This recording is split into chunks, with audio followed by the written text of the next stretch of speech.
Hello दोस्तों, welcome to my YouTube channel के law classes.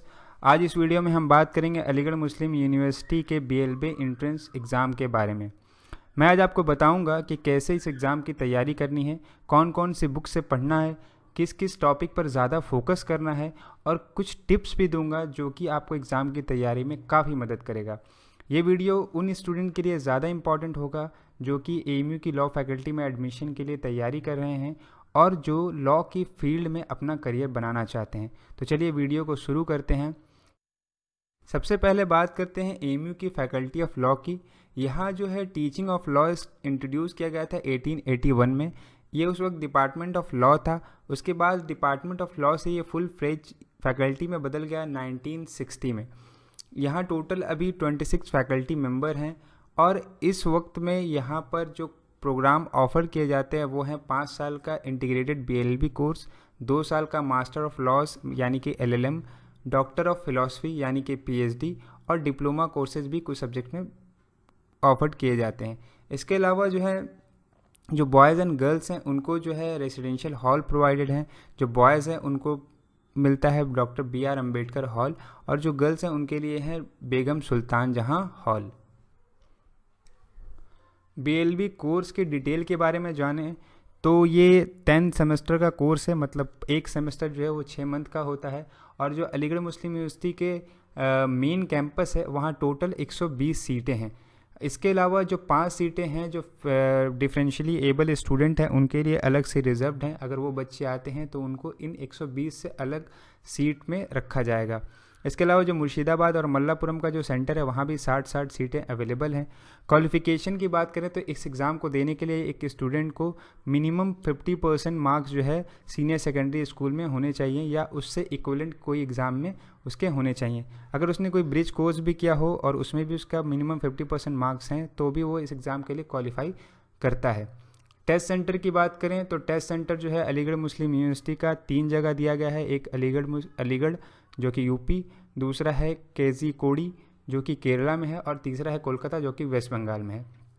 अभी जो है अलीगढ़ मुस्लिम यूनिवर्सिटी ने नया नोटिफिकेशन जारी किया है जिसमें उन्होंने अपने टेस्ट सेंटर को बदलने के लिए फिर से एक अपॉर्चुनिटी प्रोवाइड की है कैंडिडेट को। वो अपने आईडी पर लॉगिन करके अपने टेस्ट सेंटर को चेंज कर सकते हैं। इसकी आखिरी तारीख जो है वो 3 जून तक है। एज लिमिट की बात करें तो इस कोर्स के लिए जो है वो 22 साल की एज लिमिट रखी गई है। मतलब कि जिस ईयर एडमिशन होगा उस ईयर की 1 जुलाई तक जो है कैंडिडेट की उम्र जो है 22 साल से ज़्यादा नहीं होनी चाहिए। सिलेबस की बात करें तो 100 मार्क्स का ये पूरा एग्ज़ाम होता है जिसमें 100 ऑब्जेक्टिव टाइप क्वेश्चन पूछे जाते हैं। और ये जो एग्ज़ाम है वो OMR बेस्ड एग्ज़ाम होता है, मतलब OMR शीट पर जो है आपको ऑफलाइन जो है एग्ज़ाम देना पड़ता है। इसके लिए है 40 मार्क्स के जो क्वेश्चन आते हैं वो इंग्लिश से आते हैं, 40 मार्क्स के क्वेश्चन जो है करंट अफेयर और जनरल नॉलेज से आते हैं और ये ज़्यादातर जो है लीगल इशूज़ पे एम्फेसाइज करते हैं। उसके बाद जो है 20 मार्क्स एग्ज़ाम आपके रीजनिंग और एप्टीट्यूड पे आते हैं। इसके अलावा आपकी नेगेटिव मार्किंग भी है। अगर आप एक सवाल गलत करते हैं तो आपके -0.25 नंबर कट कर दिए जाएंगे। जो टाइम ड्यूरेशन दिया गया है इस एग्ज़ाम के लिए वो है 2 आवर का। अब आइए डिस्कस करते हैं इन सिलेबस को पूरे डिटेल में। जैसा कि इंग्लिश का जो सिलेबस है उसमें पूछा जाता है सवाल synonyms, antonyms, one word substitute, reading comprehension में जैसे कि एक पैराग्राफ आपको दे दिया जाएगा और उसमें से आपसे कुछ सवाल पूछे जाएंगे। आइडोम्स कुछ मुहावरे दिए जाएंगे और उनसे जो है सवाल आपसे पूछे जाएंगे या उनका मतलब आपको जो है टिक करना होगा। इसके अलावा फिल इन द ब्लैंक्स में जो है प्रीपोजिशन आपको भरने होंगे, ए एंड द, इस टाइप के जो है आपके फिल इन द ब्लैंक्स में आपको भरने होंगे। उसके अलावा पैसिव वॉइस पे भी कुछ सवाल पूछे जाते हैं। ग्रामर जो है चेक किया जाएगा, आपकी वोकेबलरी चेक की जाएगी, इस पर जो है आपके ऑब्जेक्टिव टाइप क्वेश्चन रहेंगे। और स्पेलिंग करेक्शन पे भी जो है आपके क्वेश्चन पूछे जाएंगे। जैसे कि आपको कुछ गलत स्पेलिंग दी गई होगी उसमें से जो है सही स्पेलिंग होगी किसी वर्ड्स की उसको आपको टिक करना होगा। इन सब की चीज़ों की तैयारी के लिए आप जो है NCERT या CBSE की जो इंग्लिश की बुक है उसको देख सकते हैं या फिर किसी बैंक एग्ज़ाम की तैयारी के लिए जो बुक आती हैं उसको भी देख सकते हैं। करेंट अफेयर और जनरल नॉलेज की बात करें तो इसमें जो है आपको अभी जो 2019 में नए लॉ पास हुए हैं जिसमें बहुत सारी कंट्रोवर्सी भी हुई थी, वो सारे जो लॉ हैं उनको देखना है, वो किस नए लॉ और जो अमेंडमेंट हुए हैं उनको भी देखना है, वो अमेंडमेंट किस लॉ को अमेंड करते हैं या क्या क्या चेंज उन्होंने लाया है। किसने उस लॉ को इंट्रोड्यूस किया था, ये सारी चीज़ें आपको देख के चलनी है। उसके बाद जो है रीसेंट जजमेंट जो है सुप्रीम कोर्ट के, वो भी आपको देखना है। इसके अलावा लीगल मैक्सिम और लीगल वर्ड्स आपको याद करने हैं, क्योंकि वो लीगल मैक्सिम और लीगल वर्ड्स आ सकते हैं और उनका मीनिंग जो है आपसे पूछा जाएगा। इसके अलावा जो अवार्ड्स अभी स्पोर्ट्स में, साइंस में, लिटरेचर और आर्ट्स में दिए गए हैं, उनमें से भी सवाल आ सकते हैं। करेंट प्राइम मिनिस्टर, प्रेसिडेंट या जज ऑफ द सुप्रीम कोर्ट कौन है, जो नंबर इंक्रीज़ किए गए हैं सुप्रीम कोर्ट के जजेस के वो कितने हैं, जो इंटरनेशनल और नेशनल जो कमीशन हैं उनके जो चेयरमैन वो कौन कौन हैं, अभी ये भी पूछा जा सकता है अटॉर्नी जनरल ऑफ इंडिया कौन है।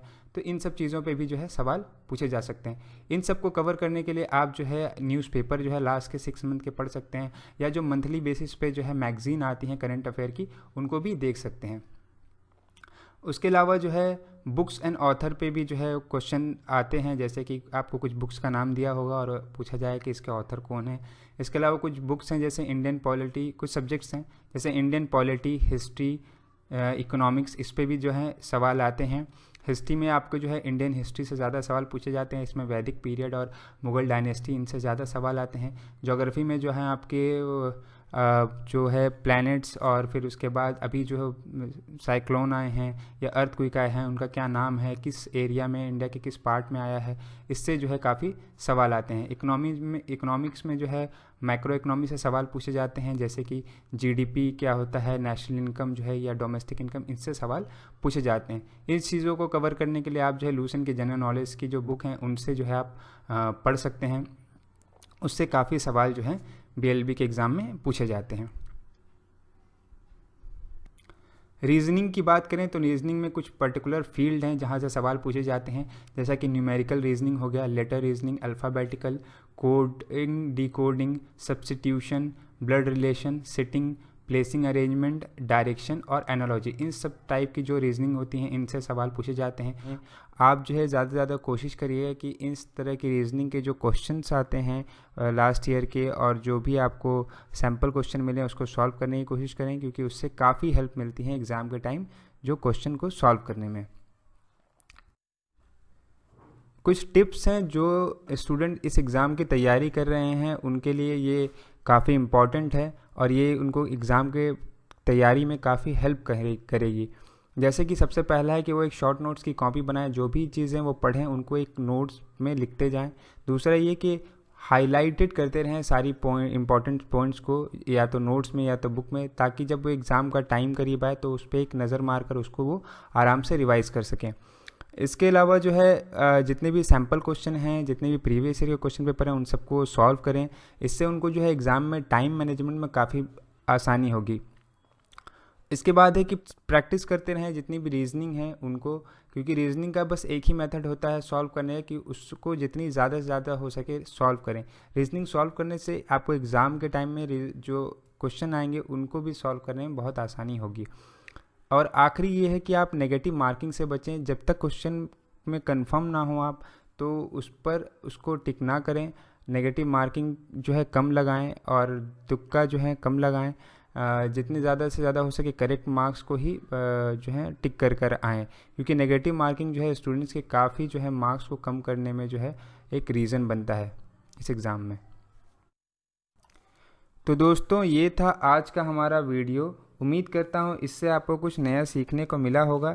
ऐसे ही और वीडियो देखने के लिए मेरे चैनल को सब्सक्राइब करें, और इस टॉपिक से रिलेटेड अगर कोई भी जानकारी चाहिए हो तो उसके लिए आप मुझे कमेंट्स बॉक्स में बताएं। मिलते हैं नेक्स्ट वीडियो में, तब तक के लिए गुड बाय, कीप रीडिंग।